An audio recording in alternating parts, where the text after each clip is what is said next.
I wasn't recording that last part. I put my heart and soul into it. Anyway, I'm going to go into this video saying if there is some part of this video that does not feel like it fits the current electoral system of our nation, please just go with it for the sake of this video. I did it on purpose just to make it more interesting. So please do not be a comment vulture and have to nitpick every single little detail in the comment. Trust me, I already know if there's mistakes in here. I'm a little too lazy to fix some of them. So, yeah, 750th try, edit everything. Hope you enjoy my finalized New England 2026 midterm election prediction with the Senate races, the governor's races, and the House races. So, without further ado, let's start. Welcome to oh, welcome to election night 2026 in New England. First, we have Democratic leader Josh Shapiro going against Majority Leader for the Republicans, Susan Collins. Both are up for re-election this year. Governor Josh Shapiro is up in the state of Pennsylvania, while highly contested race Susan Collins is up in the state of Maine as the majority leader of the party. Note this is an example of a hypothetical that doesn't technically exist. Take a look. States to be focusing on tonight are Connecticut, Delaware, Maine, Maryland, Massachusetts, New Hampshire, New Jersey, New York, Pennsylvania, Rhode Island, and Vermont.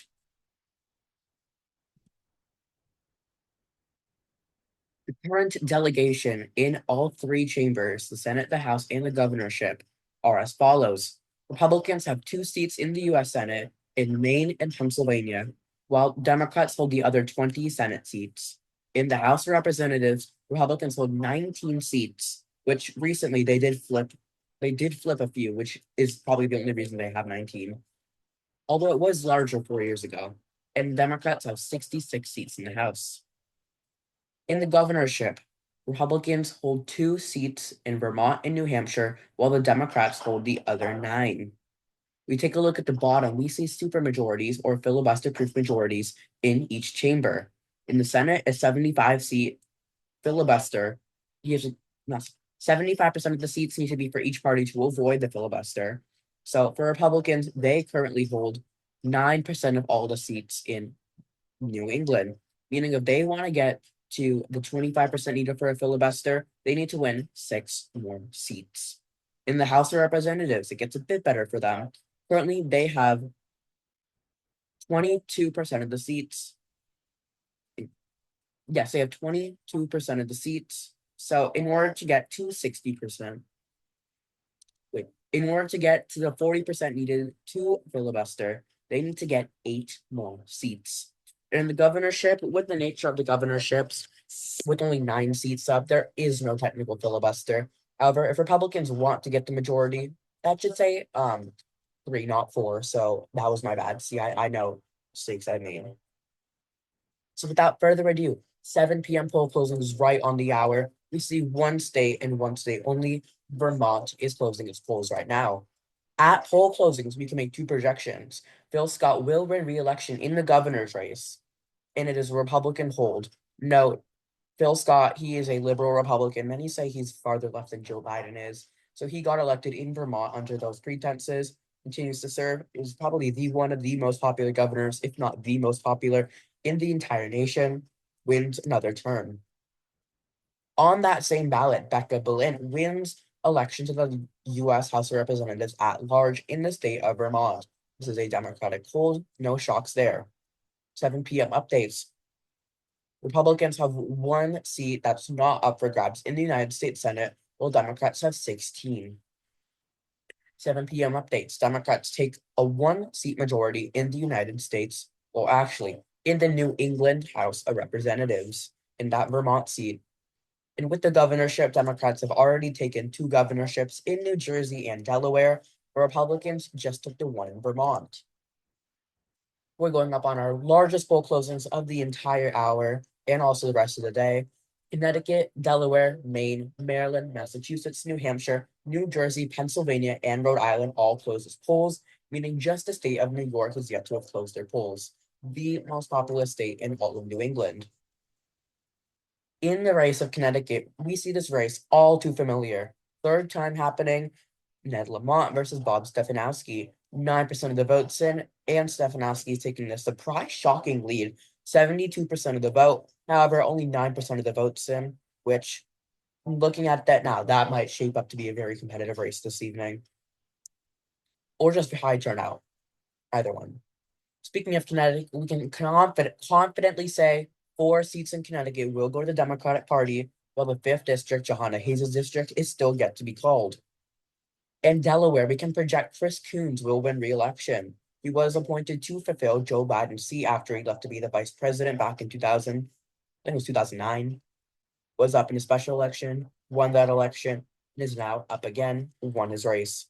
Speaking of Delaware, Sarah McBride, the first openly transgender person to be elected to the United States House of Representatives, will win re-election. In Maine, Shanna Bellows versus Bruce Paulquin. Shanna Bellows, she did run against Susan Collins in that Senate race back in 2014, lost, and was the Secretary of State. Bruce Paulquin was in a very contested 2018 second district and Maine race where he went up against current incumbent Jared Golden. We see he is currently losing to Shanna Bellows with 2% of the vote in.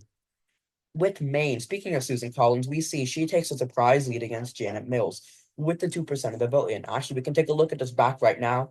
Bruce Paulquin with 48% of the vote, Susan Collins with over 53.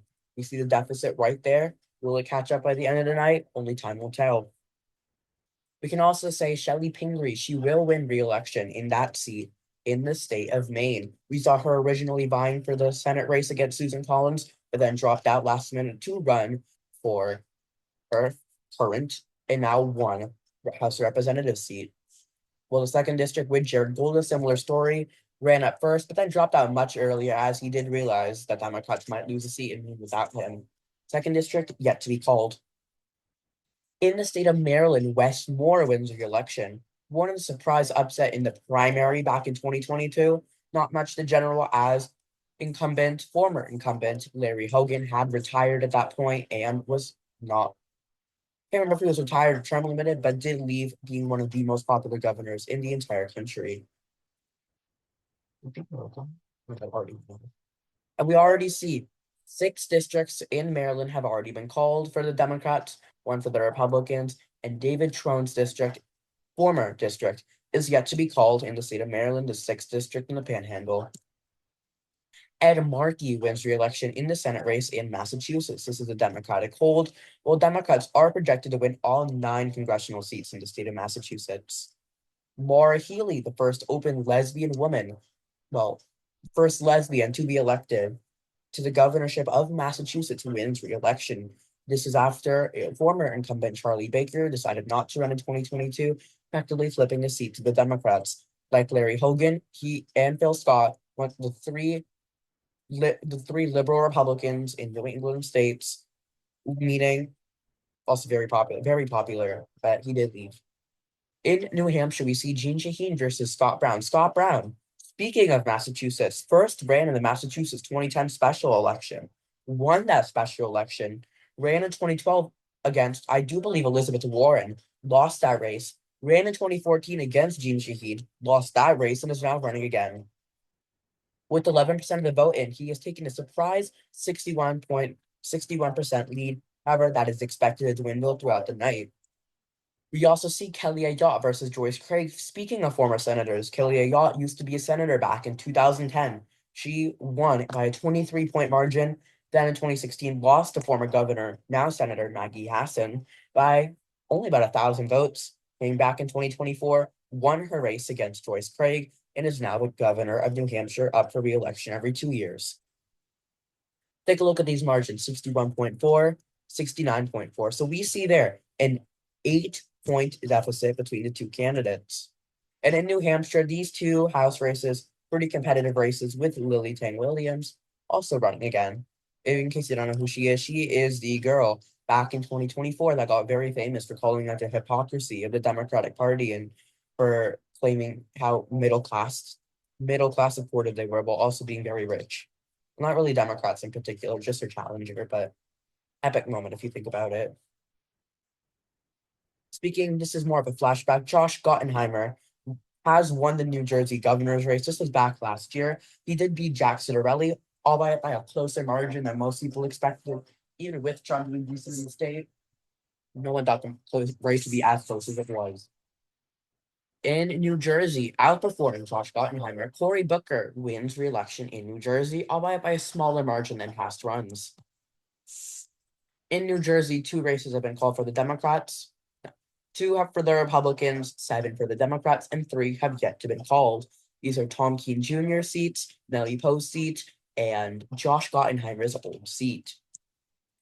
In Pennsylvania, Shapiro versus Garrity. Garrity, ex-military personnel, ex-army personnel, and also I do believe she was either Secretary of State or Attorney General of Pennsylvania elected in 2024. But Josh Shapiro, regardless, current governor, defeated Doug Mastriano by similar margin as Tom Wolf did back in 2018.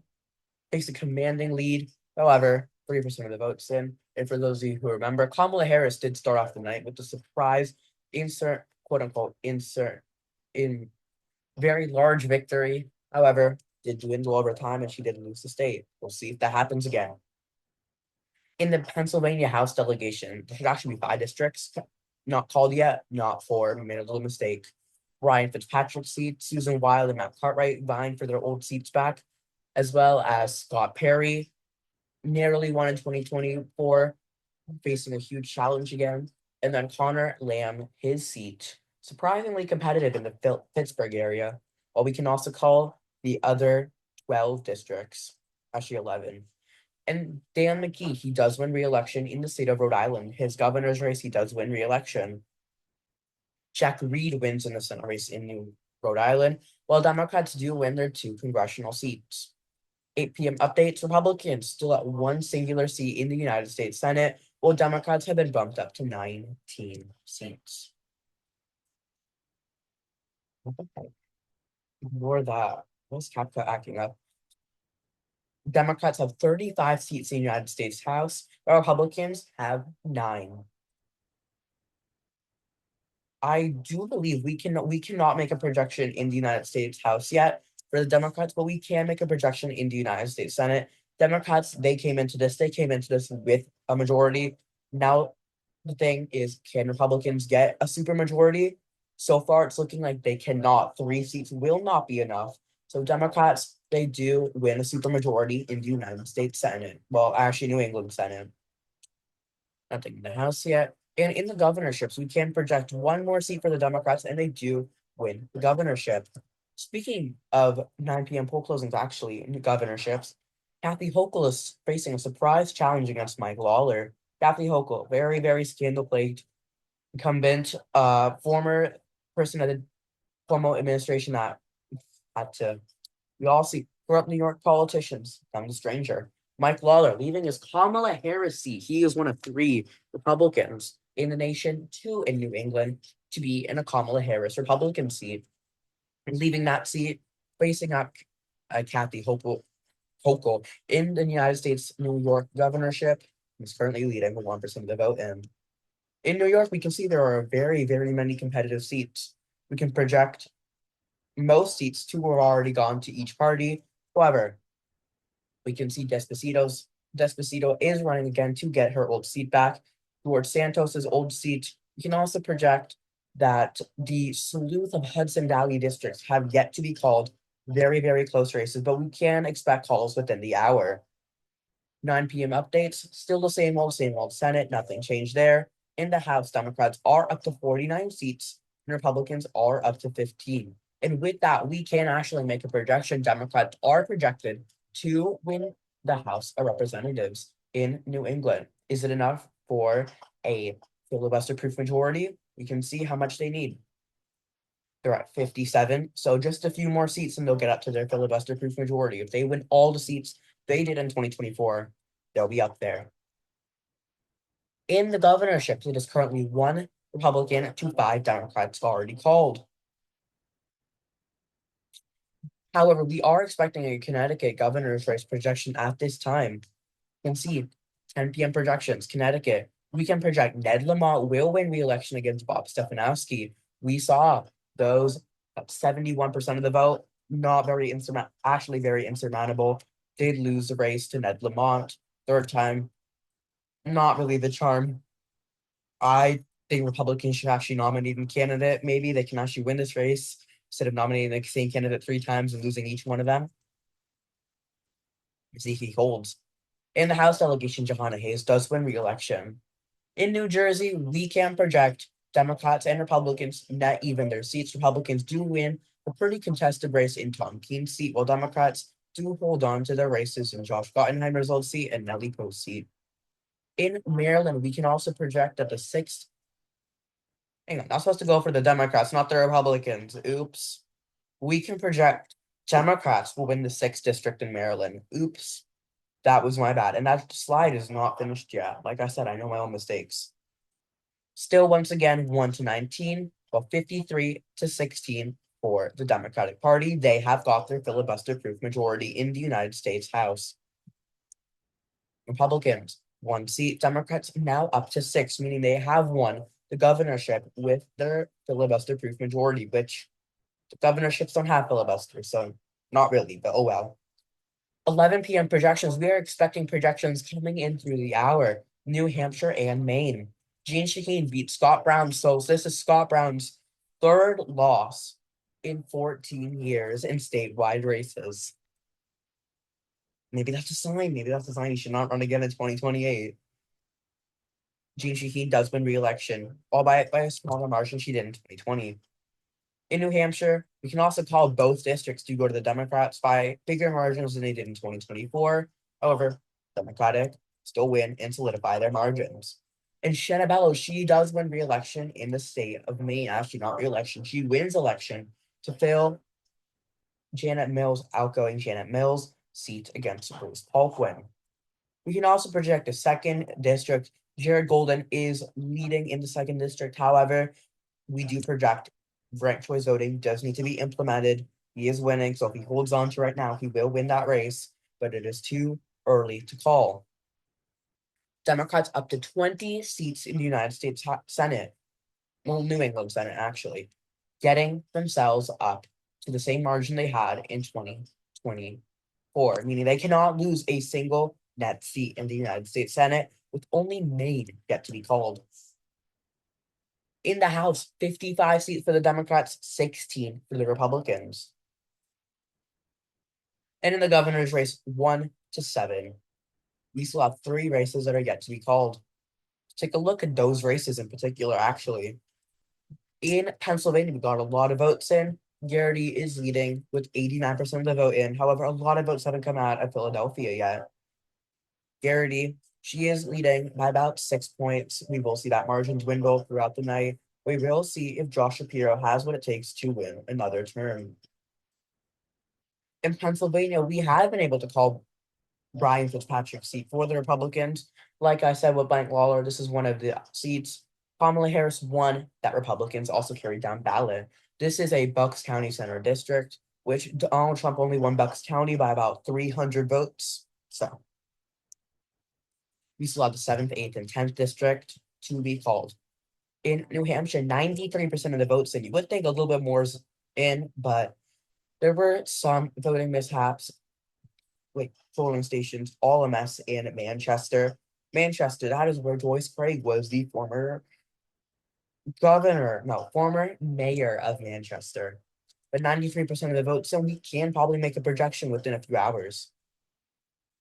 74% in New York. New York gotta speed up the voting count process.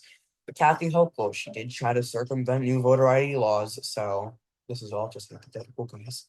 With 74% in, Mike Lawler does have an 11-point lead. So almost all the votes are going to need to go to the Democrats to get at least an 11-point majority. And we can call most of the seats for the Democrats. They win both in the South County districts. They win Brandon Williams. They win John Katko. I forgot who's actually the incumbent in that seat. They win John Katko's old seat. They win 2 seats in the Hudson Valley and with Pat Ryan and Josh Riley. Only Michael Lawler's seat left. 1 a.m. projections. We can make a projection in the Pennsylvania governor's race. Josh Shapiro will hold on to the governor's race, albeit by a smaller margin than he did in 2022. still holds on to it, but attesting to the fact Republicans, Republicans just as sure they nominated a decent candidate, didn't win, but got the race pretty close. You can also call the seats in the state of Pennsylvania. Democrats flipped 3 seats to their delegation in Pennsylvania, meaning Susan Wiles, Matt Cartwright, and Scott Perry seat all flipped to the Democrats. Republicans are still at 1 seat. The Democrats are at 20. With the 1 a.m. updates, Republicans up at 17 seats in the United States House of Representatives, Democrats at 64 seats, with only 2 seats left in Mike Lawler's seat and Maine with Jared Golden. 1 a.m. updates. Let's take a look at our 1 a.m. updates. Republicans still at 1 singular governor's race. Democrats have 8. It's yet to be called in New Hampshire and New York. Speaking of New Hampshire and New York, we can actually make projections at our 2 o'clock hour. New Hampshire and New York, Kelly Ayotte will win re-election in the state of New Hampshire. Smaller-ish margin than she did in 2024, but that's basically the story of the night, honestly. Smaller margins for Republicans, half smaller, half larger for the Democrats. Because remember, we take a look at generic ballot. Currently, Democrats are leading in the generic ballot by only about 1.2%. However, with more votes coming in from other states like New York, we will see that margin increase. And Kathy Hochul, speaking of New York, will win re-election, albeit, like I said a million times, storage video. The margin is small. Kathy Hochul, arguably one of the most failed administrations in New England, basically. Voters fed up with crime, fed up with everything, fed up with their scandals, fed up in New York, honestly. That's why we see huge population leaves. Kathy Hochul will somehow not somehow. The Democratic voter base in New York as well. I pretty much just a Democratic voter base. Somehow, oh God, how do I make this without sounding very mean? I'm not trying to be mean. I'm just trying to state the facts here. Kathy Hochul, not very popular, but she was able to skate by with another victory. And we can also call Mike Lawler's seat to go to the Democratic Party. Democrats do flip Mike Lawler's seat, the first flip of the entire night. Just want to make that clear. No other race has flipped. 17 districts. Yeah, we see here 1 to 20, 17 to 65. Democrats have a 65 majority, meaning they have performed the same as their majority before and are currently leading in Maine. So we will see. Can Democrats hold on to Maine? And they also flipped Scott Perry. You see that they've actually outperformed. 2 to 9. We already called Kelly Ayotte's seat. And so every governor's race has been called 2 to 9. 3 a.m. projections in Maine. We can project with 97% of the vote in, this race will be going to a ranked choice voting. We saw a little bit of independents here and there, a lot more cautious than they were in 2020, as many people did believe that Susan Collins would not get to 50%, clearly not getting to 50% in the first round. So they voted for their independent candidate. We'll see who gets who. We take a look. 2 to 9 with supposed to say 2 to 19, not 2 to 9. I know my mistakes. We see asterisks meaning voting still need to be used. Well, it's 17 to 67 with Lawler seat flipping. 2 to 9, we've already covered the governor's races. Maine, we can make a projection in the state of Maine. We can project Jared Golden will win re-election in the state of Maine. Next day update 1 to 20 if you don't include the ranked choice voting. And Jared Golden does win. You can also project in the governor's race. And we can make a projection right now. Janet Mills will, it looks like 99% of the votes in ranked choice voting been complete with just a few more votes left. We can project Janet Mills will win in Maine, unseating 30-year incumbent Susan Collins. That's right, she has served in the United States Senate for 30 years. No more at this point. She's out. If you count the entire nation, that counts one incumbent senator who impeached Donald Trump to survive, and that'd be Lisa Murkowski. But we're not in the United States. We're in New England. We see here Democrats have flipped 2 seats and secured their supermajorities in all three chambers. We take a look now. Democrats gained a seat in the Senate, two in the House, but none in the governorship. They were vying to take that New Jersey right, not vying to take that New Hampshire race, did not materialize. But overall, gained supermajorities in each chamber. Should be very happy with the results tonight. We take a look. That's the annual election night in America, guys. Well, New England, not America. It's been fun, guys. So that's my video. Please comment on my videos. I really like when you guys do. Because I have no friends, and none of my friends know about this channel. As the last time I had a channel, they all like, yeah. So I kind of have no friends at the moment. So if any of you guys want to be my friend, like I'm sure you, yeah, just I need friends, guys. I don't know why I'm telling this to you, but like